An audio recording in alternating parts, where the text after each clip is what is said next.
ಚತುಷ್ಪಥ ರಾಷ್ಟ್ರೀಯ ಹೆದ್ದಾರಿಯ ಕಾಮಗಾರಿಯಿಂದಾಗಿ ಮೊದಲೇ ರಸ್ತೆ ಗುಂಡಿಗಳು, ಕೆಸರು, ಧೂಳು, ಚರಂಡಿ ಅವ್ಯವಸ್ಥೆಯಿಂದ ಜನತೆ ಸಂಕಟ ಪಡ್ತಾ ಇರುವ ಸಂದರ್ಭದಲ್ಲಿ ಸುಸ್ಥಿತಿಯಲ್ಲಿದ್ದ ಚರಂಡಿಗೆ ಗುತ್ತಿಗೆದಾರ ಸಂಸ್ಥೆಯ ಸಿಬ್ಬಂದಿ ಮಣ್ಣು ಹಾಕುವ ಮೂಲಕ ಚರಂಡಿಯಲ್ಲಿ ಮಲಿನ ನೀರು ನಿಲ್ಲುವಂತೆ ಮಾಡಿದ್ದಾರೆ ಎಂಬ ಆರೋಪ ಉಪ್ಪಿನಂಗಡಿಯಲ್ಲಿ ವ್ಯಕ್ತವಾಗಿದೆ. ಭಾರತೀಯ ಜನತಾ ಪಾರ್ಟಿ ಪುತ್ತೂರು ಗ್ರಾಮಾಂತರ ಮಂಡಲದ ವಿಟ್ಲ ಮೂರನೇ ಶಕ್ತಿ ಕೇಂದ್ರದ ಪ್ರಮುಖರಾಗಿ ಸದಾನಂದಗೌಡ ಸೇರಾಜೆಯವರನ್ನ ಭಾರತೀಯ ಜನತಾ ಪಾರ್ಟಿ ಪುತ್ತೂರು ಗ್ರಾಮಾಂತರ ಮಂಡಲದ ಅಧ್ಯಕ್ಷ ದಯಾನಂದ ಶೆಟ್ಟಿ ಉಜಿರೆಮಾರ್ ನೇಮಿಸಿದ್ದಾರೆ. ಕೆಎಸ್ಆರ್ಟಿಸಿ ಬಸ್ಸೊಂದರಲ್ಲಿ ಪ್ರಯಾಣಿಕರೋರ್ವರು ಬಿಟ್ಟು ಹೋದ ಚಿನ್ನದ ಉಂಗುರವನ್ನು ಮರಳಿಸುವ ಮೂಲಕ ಬಸ್ಸಿನ ಸಿಬ್ಬಂದಿ ಪ್ರಾಮಾಣಿಕತೆ ಮೆರೆದ ಘಟನೆ ಉಪ್ಪಿನಂಗಡಿಯಲ್ಲಿ ನಡೆದಿದೆ. ಕಳೆದ 2 ದಿನಗಳ ಹಿಂದೆ ಕೆಎಸ್ಆರ್ಟಿಸಿ ಬಸ್ನಲ್ಲಿ ನೆಲ್ಯಾಡಿಯಿಂದ ಉಪ್ಪಿನಂಗಡಿಗೆ ಬರ್ತಾ ಇದ್ದ ಬಂಟ್ವಾಳ ಮೂಲದ ಇಕ್ಬಾಲ್ ಎಂಬವರು ಚಿನ್ನದ ಉಂಗುರವಿದ್ದ ಪೆಟ್ಟಿಗೆಯನ್ನ ಬಸ್ಸಿನಲ್ಲೇ ಬಿಟ್ಟು ಬಸ್ಸಿನಿಂದ ಇಳಿದಿದ್ರು. ಬಳಿಕ ಉಪ್ಪಿನಂಗಡಿ ಬಸ್ ನಿಲ್ದಾಣದಲ್ಲಿರುವ ಕೆಎಸ್ಆರ್ಟಿಸಿ ಸಂಚಾರ ನಿಯಂತ್ರಕರಲ್ಲಿ ಈ ಬಗ್ಗೆ ತಿಳಿಸಿದ್ರು. ಬಳಿಕ ಬಸ್ಸಿನ ಚಾಲಕ ಧನುಷ್ ಕುಕ್ಕಡ ಹಾಗೂ ನಿರ್ವಾಹಕ ಗಣಪತಿರಾಜ್, ಸಂಚಾರ ನಿಯಂತ್ರಕ ಸುರೇಶ್ ಗೌಡ ಮೂಲಕ ಚಿನ್ನದ ಉಂಗುರವನ್ನು ವಾರಸುದಾರರಿಗೆ ಹಸ್ತಾಂತರಿಸಿದ್ದಾರೆ. ಪುತ್ತೂರು ಸಿಟಿಯಲ್ಲಿರುವ ಪ್ರಮುಖ ಸೂಪರ್ ಮಾರ್ಕೆಟ್ನಲ್ಲಿ ಖಾಸಗಿ ಕಾಲೇಜೊಂದರ ವಿದ್ಯಾರ್ಥಿಗಳ ತಂಡ ಕಳ್ಳತನ ಮಾಡಿದ್ದು, ಈ ದೃಶ್ಯ ಅಲ್ಲಿದ್ದ ಸಿಸಿ ಕ್ಯಾಮೆರಾದಲ್ಲಿ ಸೆರೆಯಾದ ಮತ್ತು ಬಳಿಕ ಪ್ರಕರಣವನ್ನು ವಿದ್ಯಾರ್ಥಿಗಳ ಪೋಷಕರ ಉಪಸ್ಥಿತಿಯಲ್ಲಿ ಇತ್ಯರ್ಥಪಡಿಸಿರುವ ಘಟನೆ ವರದಿಯಾಗಿದೆ. ಸೆಪ್ಟೆಂಬರ್ 24ರಂದು ಪುತ್ತೂರಿನ ಸೂಪರ್ ಮಾರ್ಕೆಟ್ ಒಂದಕ್ಕೆ ಬಂದ ಖಾಸಗಿ ಕಾಲೇಜಿನ ವಿದ್ಯಾರ್ಥಿಗಳ ತಂಡ ಅಲ್ಲಿಂದ ಕೆಲವೊಂದು ವಸ್ತುಗಳನ್ನು ಎಗರಿಸಿದ್ದು, ಸಿಸಿ ಕ್ಯಾಮೆರಾ ರೆಕಾರ್ಡಿಂಗ್ನಲ್ಲಿ ಕಂಡ ಅಲ್ಲಿನ ಸಿಬ್ಬಂದಿ ಆ ವಿದ್ಯಾರ್ಥಿಗಳನ್ನು ವಿಚಾರಿಸಿದ್ರು. ಪ್ರಕರಣದ ಗಂಭೀರತೆ ಅರಿತು ಸ್ಥಳಕ್ಕೆ ಆಗಮಿಸಿದ ವಿದ್ಯಾರ್ಥಿಗಳ ಪೋಷಕರು ಸದರಿ ವಸ್ತುಗಳ ಹಣವನ್ನು ಪಾವತಿಸುವುದರೊಂದಿಗೆ ಈ ಪ್ರಕರಣ ಸುಖಾಂತ್ಯಗೊಂಡಿದೆ ಎಂದು ಅಕ್ಷಯ ಎಜುಕೇಷನಲ್ ಚಾರಿಟೇಬಲ್ ಟ್ರಸ್ಟ್ ಅಧೀನದಲ್ಲಿ ಕಾರ್ಯಾಚರಿಸ್ತಾ ಇರುವ ಅಕ್ಷಯ ಕಾಲೇಜಿನಲ್ಲಿ ಅದ್ವಯ ಸಾಹಿತ್ಯ ಸಂಘ ಮತ್ತು ಆಂತರಿಕ ಗುಣಮಟ್ಟದ ಭರವಸೆ ಕೋಶದ ಸಹಭಾಗಿತ್ವದಲ್ಲಿ ಸಾಹಿತ್ಯ ಚಿಲುಮೆ 2024 ಎಂಬ ಶೀರ್ಷಿಕೆಯಡಿ ಭಾಷಾ ವಿಭಾಗದ ನೇತೃತ್ವದಲ್ಲಿ ವಿಶೇಷ ಉಪನ್ಯಾಸ ಕಾರ್ಯಕ್ರಮ ಕಾಲೇಜಿನ ಸಭಾಂಗಣದಲ್ಲಿ ನಡೆಯಿತು. ಸಂತ ಫಿಲೋಮಿನಾ ಕಾಲೇಜಿನ ಕನ್ನಡ ವಿಭಾಗದ ಸಹ ಪ್ರಾಧ್ಯಾಪಕ ಮತ್ತು ಉಪಪ್ರಾಂಶುಪಾಲ ಡಾಕ್ಟರ್ ವಿಜಯಕುಮಾರ್ ಎಂ ಕಾರ್ಯಕ್ರಮವನ್ನು ಉದ್ಘಾಟಿಸಿದರು. ಕಾಲೇಜಿನ ಅಧ್ಯಕ್ಷ ಜಯಂತ ನಡುಬೈಲ್ ಅಧ್ಯಕ್ಷತೆ ವಹಿಸಿದರು. ಬೊಳುವಾರಿನ ಸೂರ್ಯಪ್ರಭಾ ಸಂಕೀರ್ಣದ ಮೊದಲನೇ ಮಹಡಿಯಲ್ಲಿ ವ್ಯವಹರಿಸ್ತಾ ಇರುವ ಕೀರ್ತನ ಸೌಹಾರ್ದ ಸಹಕಾರಿ ನಿಯಮಿತದ 2023-24ನೇ ಸಾಲಿನ ವಾರ್ಷಿಕ ಮಹಾಸಭೆ ಸೆಪ್ಟೆಂಬರ್ 22ರಂದು ಬೊಳುವಾರು ಪ್ರಗತಿ ಸೂಪರ್ ಸ್ಪೆಷಾಲಿಟಿ ಆಸ್ಪತ್ರೆಯ ಸಭಾಂಗಣದಲ್ಲಿ ನಡೆಯಿತು. ಕೀರ್ತನ ಸೌಹಾರ್ದ ಸಹಕಾರಿ ಅಧ್ಯಕ್ಷ ಹಾಗೂ ಪ್ರಗತಿ ಸೂಪರ್ ಸ್ಪೆಷಾಲಿಟಿ ಆಸ್ಪತ್ರೆಯ ಆಡಳಿತಾಧಿಕಾರಿ ಡಾಕ್ಟರ್ ಶ್ರೀಪತಿ ರಾವ್ ಅಧ್ಯಕ್ಷತೆ ವಹಿಸಿದರು.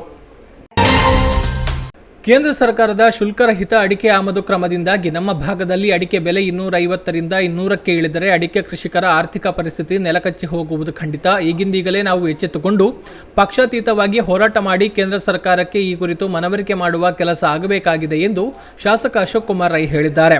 ಸುದ್ದಿಯೊಂದಿಗೆ ಮಾತನಾಡಿದ ಶಾಸಕರು, ಭೂತಾನ್ನಿಂದ ಶುಲ್ಕರಹಿತವಾಗಿ ಅಡಿಕೆ ಆಮದಿಗೆ ಕೇಂದ್ರ ಸರ್ಕಾರ ಗ್ರೀನ್ ಸಿಗ್ನಲ್ ನೀಡಿರುವ ಬಗ್ಗೆ ಅಡಿಕೆ ಬೆಳೆಗಾರರಲ್ಲಿ ಆತಂಕ ಮೂಡಿದೆ. ಅಡಿಕೆ ಬೆಳೆಗಾರರು ನನ್ನನ್ನು ಸೇರಿಸಿ ಜನಪ್ರತಿನಿಧಿಗಳಿಗೆ ಬಿಸಿ ಮುಟ್ಟಿಸಬೇಕು. ನನ್ನ ಕಡೆಯಿಂದ ಸ್ಪಂದನೆ ಕೊಡುವ ಕೆಲಸ ಮಾಡಲಿದ್ದೇನೆ ಎಂದು ಹೇಳಿದ್ದಾರೆ. ಪುತ್ತೂರು ನೆಹರು ನಗರ, ಅಜಯ ನಗರ ಎಂಬಲ್ಲಿ ಅನಧಿಕೃತವಾಗಿ ಸಭಾಂಗಣವೊಂದು ಕಳೆದ 4 ವರ್ಷಗಳಿಂದ ಕಾರ್ಯಾಚರಿಸ್ತಾ ಇದ್ದು, ಇಲ್ಲಿ ರಾತ್ರಿ ನಡೆಯುವ ಕಾರ್ಯಕ್ರಮಗಳು, ಮೈಕ್ ಹಾಡುಗಳು, ಕುಣಿತ, ಕರ್ಕಶ ಧ್ವನಿ ಸ್ಥಳೀಯರಿಗೆ ತೊಂದರೆಯಾಗ್ತಾ ಇದೆ ಎಂದು ಆರೋಪಿಸಿ ಸ್ಥಳೀಯ ಸುಮಾರು 25 ಮಂದಿ ಜಿಲ್ಲಾಧಿಕಾರಿಗೆ ದೂರು ನೀಡಿರುವ ವಿಚಾರ ಬೆಳಕಿಗೆ ಬಂದಿದೆ. ರಾತ್ರಿಯೆಲ್ಲ ಪ್ರಖರವಾದ ಬೆಳಕಿನಿಂದ ಸುತ್ತಮುತ್ತಲಿನ ಜನರಿಗೆ ತೊಂದರೆಯಾಗಿದೆ. ಸಿಗರೆಟ್, ಗಾಂಜಾ ಸೇವನೆ ಮಾಡಿಕೊಂಡು ಹಾಲ್ ಬಳಿಗೆ ಬರ್ತಾ ಇರುವುದು ಆತಂಕ ಸೃಷ್ಟಿಸಿದೆ ಎಂದು ಆರೋಪಿಸಲಾಗಿದ್ದು, ಸುಮಾರು 25 ಮಂದಿ ಸಹಿ ಹಾಕಿದ ಪತ್ರದಲ್ಲಿ ಜಿಲ್ಲಾಧಿಕಾರಿಗಳಿಗೆ ದೂರು ನೀಡಲಾಗಿದೆ. ಕರ್ನಾಟಕ ಹಿಂದೂ ಧಾರ್ಮಿಕ ಸಂಸ್ಥೆಗಳು ಮತ್ತು ಧರ್ಮಾದಾಯ ದತ್ತಿಗಳ ಇಲಾಖೆಯ ವ್ಯಾಪ್ತಿಯಲ್ಲಿ ಬರುವ ದೇವಾಲಯಗಳಲ್ಲಿ ತಯಾರಿಸಲ್ಪಡುವ ಪ್ರಸಾದ ಮತ್ತು ಅನ್ನದಾಸೋಹಕ್ಕೆ ಬಳಸುವ ಪದಾರ್ಥಗಳ ಗುಣಮಟ್ಟವನ್ನು ಕಡ್ಡಾಯವಾಗಿ ಕಾಪಾಡಿಕೊಳ್ಳುವುದಕ್ಕಾಗಿ ಇನ್ನು ಮುಂದೆ ಪ್ರತಿ 3 ತಿಂಗಳಿಗೊಮ್ಮೆ ಸಂಬಂಧಪಟ್ಟ ಆಹಾರ ಸಂರಕ್ಷಣಾಧಿಕಾರಿ ಅವರಿಂದ ದೇವಾಲಯದ ಪ್ರಸಾದ ಮತ್ತು ಅನ್ನದಾಸೋಹ ಹಾಗೂ ಅದಕ್ಕೆ ಬಳಸತಕ್ಕ ಆಹಾರ ಪದಾರ್ಥಗಳ ಗುಣಮಟ್ಟ ಪರೀಕ್ಷಿಸಿಕೊಂಡು ವರದಿ ನೀಡುವಂತೆ ಹಿಂದೂ ಧಾರ್ಮಿಕ ದತ್ತಿ ಇಲಾಖೆಯಿಂದ ಆದೇಶಿಸಲಾಗಿದೆ. ಭಾರತದ ಪ್ರಧಾನಿ ನರೇಂದ್ರ ಮೋದಿಯವರ ಅಮೆರಿಕ ಭೇಟಿಯಲ್ಲಿ ಸೆಪ್ಟೆಂಬರ್ 22ರಂದು ಭಾನುವಾರ ನ್ಯೂಯಾರ್ಕ್ನಲ್ಲಿ ನಡೆದ ಅನಿವಾಸಿ ಭಾರತೀಯರ ಸಮಾವೇಶದಲ್ಲಿ ಮೋದಿಯವರ ಸ್ವಾಗತ ತಂಡದಲ್ಲಿ ಪುತ್ತೂರಿನ ವಿಪುಲ್ ಎಸ್ ರೈ ಕಡೆಮಜಲು ಭಾಗಿಯಾಗಿದ್ದಾರೆ. ವಿಶ್ವ ಹಿಂದೂ ಪರಿಷತ್ ಪುತ್ತೂರು ಪ್ರಖಂಡದ ಮಾಜಿ ಅಧ್ಯಕ್ಷರು, ಜಿಲ್ಲಾ ಬಿಜೆಪಿ ಮಾಜಿ ಉಪಾಧ್ಯಕ್ಷರೂ ಆಗಿರುವ ಕಡಮಜಲು ಸುಭಾಷ್ ರೈ ಅವರ ಪುತ್ರ ವಿಪುಲ್ ಎಸ್ ರೈ ಅವರು ಪ್ರಸ್ತುತ ಅಮೆರಿಕದಲ್ಲಿ ಸಾಫ್ಟ್ವೇರ್ ಇಂಜಿನಿಯರ್ ಆಗಿ ಉದ್ಯೋಗಿಯಾಗಿದ್ದಾರೆ. ಭಾರತೀಯ ಸೇನೆಯಲ್ಲಿ ಸೇವೆ ಸಲ್ಲಿಸಿ ನಿವೃತ್ತರಾದ ಬಳಿಕ ಧಾರ್ಮಿಕ ಹಾಗೂ ಸಾಮಾಜಿಕ ಕ್ಷೇತ್ರದಲ್ಲಿ ದುಡಿದು ಪರಿಸರದ ಜನರ ಪ್ರೀತಿ ಪಾತ್ರರಾಗಿ ಇತ್ತೀಚೆಗೆ ನಿಧನರಾದ ಕಡಬ ಅಂಗಣ ಸುಂದರಗೌಡ ಅವರಿಗೆ ಪಿಜಕ್ಕಳ ಶ್ರೀ ಮಹಾವಿಷ್ಣು ದೇವಸ್ಥಾನದ ವ್ಯವಸ್ಥಾಪನಾ ಸಮಿತಿ, ಭಜನಾ ಮಂಡಳಿ ಹಾಗೂ ಮಹಿಳಾ ವೇದಿಕೆಯ ವತಿಯಿಂದ ನುಡಿನಮನ ಸಲ್ಲಿಕೆ ಕಾರ್ಯಕ್ರಮ ಸೆಪ್ಟೆಂಬರ್ 21ರಂದು ಪಿಜಕ್ಕಳ ಶ್ರೀ ಮಹಾವಿಷ್ಣು ದೇವಸ್ಥಾನದ ವಠಾರದಲ್ಲಿ ನಡೆಯಿತು.